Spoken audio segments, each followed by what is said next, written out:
Yun. Alright, magandang gabi sa inyong lahat mga kababayan, Batang Maynila to H. Pag-usapan natin. Yan po yung nandyan sa ating screen. Sino kaya yan? Ha? Yan mga kababayan, no? May hawak ng cup na Jollibee. Oh. Ano kaya yan? Bagong endorser ng Jollibee. Sino kaya yan? Ha? Tingnan nyo, pagmasdan nyo maigi. Sigurado ako makikilala nyo yan. Kasi ako inuhulaan ko pa, hanggang ngayon hindi ko pa maisip kung sino. Pero ang sabi nila, sabi raw nila, ang bangis daw niyang gumiling. Oh, nako. Bangis daw niyang gumiling. Sino ba magagaling na gumiling na mga artista? Hindi kaya si Maha Salvador? Tingnan nyo nga. Pwedeng si Maha Salvador kasi medyo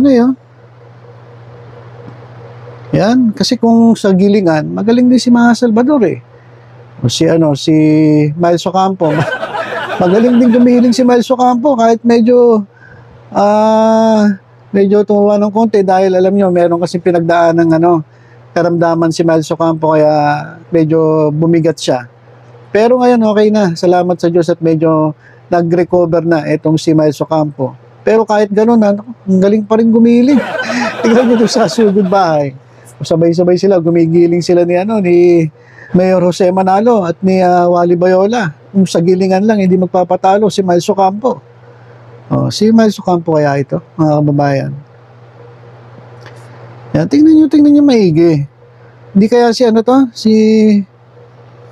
Raisa May? Hindi, no? Malabo si Raisa May Dizon to.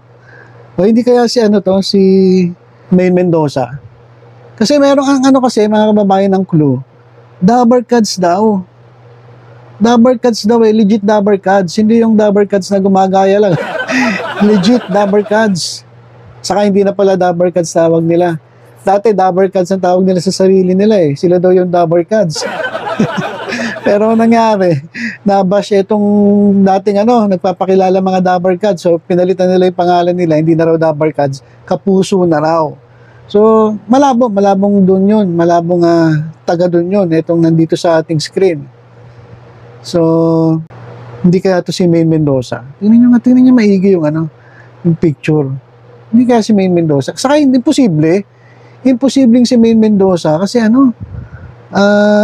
kasi McDonald's ang business ni Maine Mendoza eh. Di ba? Imposibleng si Maine Mendoza. Ang hirap naman na ito. Grabe naman itong itong guess who na to. Sino kaya ito? No? Sino kaya ito? Sino pa ba? Magkano nga kayo? Magbanggit pa kayo kung sino tong magaling gumiling na Dabber Cats. Ito nga. Tingnan natin yung may mga comment po kasi dito, mga kababayan. Tingnan nga natin kung sino yung hula nila. Ano raw? Si Kim Chiu. Ayan Kim Chiu raw. Ayan ang basahin nyo, Kim Chiu. Kim Chiu raw. Si Kim Chiu kaya ito? Pero pwede, hawig ni Kim Chiu eh. Si raw? Si Donna Santos. Sino to? Si Angelique Changson yan. Talent nila ang gumiling. Sino to? Sino tong Donna Santos at Angelique Changson na to? Oh, yan daw yung hula nila, Pia Moranda. Magaling gumiling eh. O baka si Pia Moranda nga ito. Hindi naman pwedeng si Mama Josie. Si Mama Josie, magaling din gumiling ito. Di ba? Magaling din gumiling. Itong si Mama Josie. Sino kaya? Sino kaya ito? Naku, ang hirap. Nahihirapan ako. Hulaan nyo nga mga kababayan. I-comment nyo nga kung sino itong nababalitang endorser ng Jollibee. Ayan, may hawak siyang Hindi natin alam kung ano laman yan. Basta may hawak siyang cup ng Jollibee.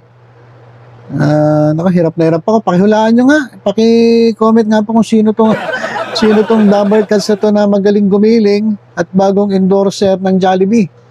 At habang nagko-comment kayo, ito gusto ko lang basahin itong mensahe ng Kapuso actress at Miss Universe 2023 Top 10 semi-finalist na si Michelle D. sa mga kapamilya fans na sumuporta sa kanya sa nasabing pageant. Actually, hindi lang kapamilya. Lahat po ng Pilipino. Ito na mga kapamilya, sinuli na naman masyado. Hindi lang kapamilya sumuporta. Alam nyo kasi ganito lang yan. Kami, kahit na sabihin natin hindi kami sumusuporta sa It's Showtime. Hindi ibig sabihin nun, hindi na kami susuporta sa mga talento ng GMA, talento ng ABS-CBN, hindi ganoon. Kami, ang ayaw lang naman namin, ako personally, ang ayaw ko lang naman na suportahan, itong It's Showtime, kasi nga medyo alanganin tayo doon sa kanilang mga jokes. Kasi yung mga jokes nila, mga pang comedy bar. Kasi hindi ako sanay masyado dyan sa comedy bar, hindi naman ako nagpupunta dyan So, nanonood ako ng mga noontime shows. So, kapag nakakarinig tayo ng mga birong hindi naman nararapat at hindi angkop sa noontime shows na ginagawa ng It's Showtime, doon tayo nabibwisit Doon tayo nagagalit kasi dapat ilagay nila yung kanilang mga sarili sa dapat nilang kalagyan. Alright? Doon lang kami naiinis. Pero yung pagsuporta, halimbawa katulad ni Michelle D. Kapamilya siya, kapuso pa. Sumusuporta kami sa kanya. Syempre, Pilipina Pilipino yan So, wala kaming masamang tinapay sa ibang mga talents ng GMA, talent ng kapamilya. Wala. Ayaw lang talaga namin dun sa mga bastos. Ayaw lang talaga namin dun sa mga may mga patama palagi. At ayaw namin dun sa nangaagaw ng pangalan ng may pangalan. Ayun po ang ayaw namin. Pero ito si Michelle D. Nire-represent niya ang Pilipinas, so sumusuporta kami sa kanya. Kaya itong sinasabi na kapamilya fans lang daw ang pinasalamatan, hindi naman siguro. Kasi kung kapamilya fans lang sumusuporta sa kanya, talagang talo. Ilan lang ba kayo? Di ba? So, buong Pilipinas ang sumuporta kay Michelle D. Kaya itong mensahe ni Michelle D, huwag niyo namang suluhin para sa buong Pilipinas to. Kayo talaga masyado makasarili. Ito, sabi ni Michelle D, hello mga kapamilya, Michelle Marquez D here. I just want to say thank you so much for all of your support, your undying love, and of course, our Bayanihan spirit. We truly gave them an amazing fight, and I couldn't have done it without all of you. Of course, it isn't the result that we all wanted, but I'm sure we still made our mark in history. Pinaglaban talaga natin ang Pilipinas, tinaas natin ng sobra ang ating bandila, and I'm just so proud of all of us, and I can't wait to see you all soon back in Manila. Ayan yung yung mensahe ni Michelle D, palakpakan. Alright? So kay Michelle D, congratulations. Alam niyo, sa totoo lang, nakita naman namin ang kanyang pagpupursige. Talagang nag-effort siya. Kumbaga, hindi naman yun si Michelle D. Nakita natin, kakaibang Michelle D. Talagang nag-effort siya. Pinakita niya, ginawa niya lahat ng mga kaya niya para makasungkit. O hindi lang sana dun sa top 10, umabot sana siya sa top 5. Dahil lang dito kay Miss Thailand na isyong-isyo ngayon na nagkaroon daw ng mekus-mekus dun sa top 5. Kaya naalis si Michelle D. Well, anyway, tapos na yon. Move on na tayo. Basta kay Michelle D, congratulations. At napakaganda ng kanyang pinakita para sa bayan.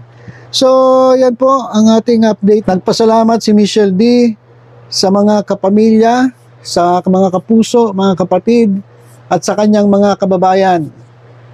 Dahil dun sa suportang ibinigay ng buong Pilipinas dito sa ating kandidata sa Miss Universe 2023. At ito naman sa ating Guess Who. Nahulaan nyo na ba kung sino tong sinasabing bagong Jollibee endorser? Yan, yung nasa ating picture. Kung nahulaan nyo na, sulat nyo lang po sa comment section. At ako, pag-iisipan ko muna. Nahihirapan ako kung sino i-comment ko na lang din kung sino yung aking guest dito sa bagong Jollibee endorser. So, yun lang po muna mga kababayan. Tutok-tutok lang sa Batang Maynila to It's sa mga updates. Ingat po tayong lahat. God bless.